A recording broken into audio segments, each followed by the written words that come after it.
Good afternoon, all. Today, this is Divya from Department of English. Today, we are going to see about university words.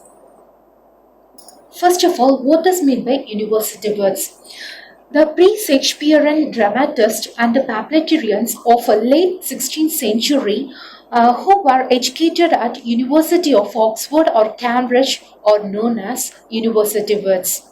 The term university words was coined by George Sainsbury, a 19th century parliamentarian and journalist, but the term was not used in the lifetime of the writers who belongs to university words. They just gave the way for the preparation of William Shakespeare.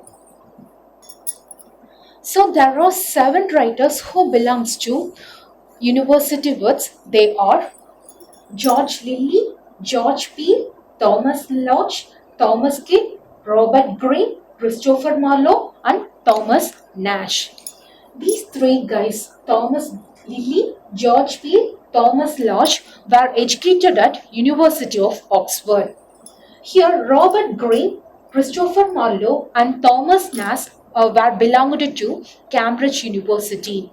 Here, Thomas Kidd, we don't have any evidence whether he is educated at Oxford or Cambridge, but George Sainsbury included him in his group because his work replicates the work of other writers who belongs to University Wits. Now we have just see the elaboration of their particular works and their features. First person is John Lilly. John Lilly was an English poet, playwright, courtier, and parliamentarian. His works include Euphues, The Anatomy of Wit. Its sequel, Euphues and His Kingdom, England. So here the story which was borrowed from Boccaccio. Here he just introduced the style which is known as euphemism, which means carelessly elaborate the literary devices such as alliterations, repetition, antithesis, and rhetorical devices and questions. And his other works were Campus P, Galate, Endymion, The Man in the Moon, Midas, Love Metamorphosis, The Woman in the Moon. The next person is George Peele. He was a translator, English translator, a poet, and as well as a dramatist. His works include The Arrangement of Paris, The Battle of Alcazar, Edward I, The Whole Wife's Tale, and Farewell to Arms. Here, the whole wife's tale, which he introduces satire on romantic dramas. And next person is Thomas Lodge. He was considered as an English dramatist as well as a medical practitioner. He expanded his lifespan between Elizabethan period as well as a Jacobean period. His works include Defense of Poetry, Music of Paris, The Arrangement of Paris, Defense of Poetry, Music and Stage Play, and Alarum Against the Usurers, Scales Metamorphosis, Rosalind Euphues Golden Legacy, Fic of Momus. Here, Rosalind, the work which was inspired by William Shakespeare, then who produced a work called As You Like It. Here, Fic of Momus, Thomas Lodge introduces classical satire as well as verse epitaph in English literature. And next person is Thomas Kidd. Thomas Kidd is considered as the one of the prolific writers in university words. He introduces revenge tragedy in English literature. His work include the Spanish tragedy. Here only he introduces tragic revenge tragedy. The themes deals with ghost, hanging, stabbing, madness, and suicide. Through the characterization of Hermanio in Spanish tragedy, Shakespeare he just studied the psychological effects of Hamlet in his play. And next thing is Robert Greene. Robert Greene is considered as one of the leading figures as well as he is one of the controversial person during that time. His works include Pantaso, Manophone, A God Worth of Will, Alphonsus, King of Aragon, James IV. Here, Pantasto is a work which was inspired by William Shakespeare. He just produces the work at Winter's Tale.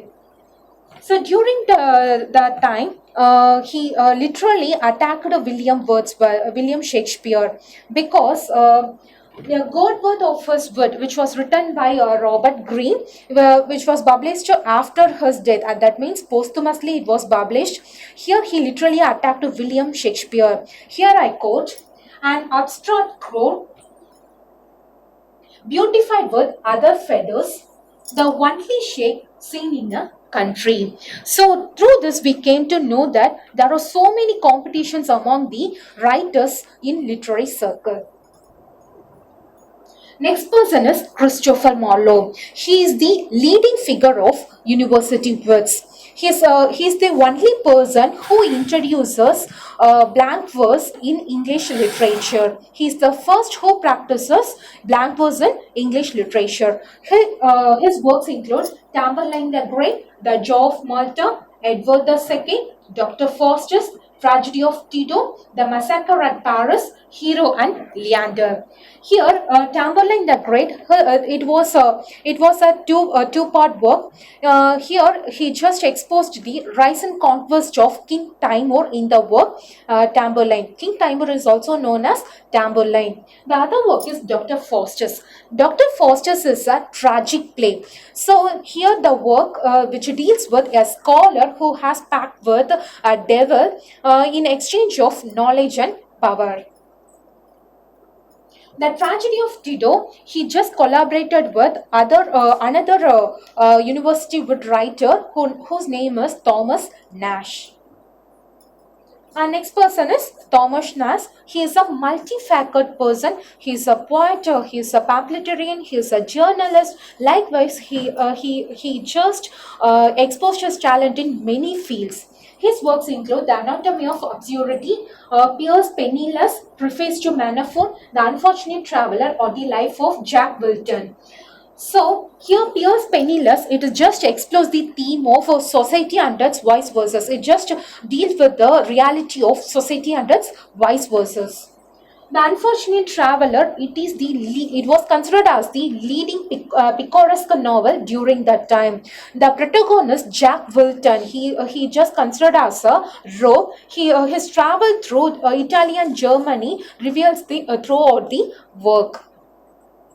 He also wrote a preface to Manophone. Manophone, it was written by Robert Greene. We have already seen in a previous slide.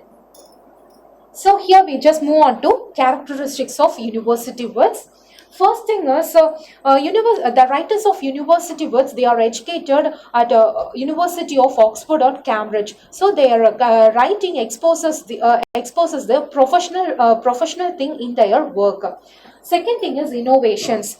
So they just introduces new thing, as well as they just literally practices the classical things in their work. They have a guts to practices the new thing. Because for example, John Lilly, he just introduces euphemism in his work, as well as Marlowe he just practices blank verse in his play.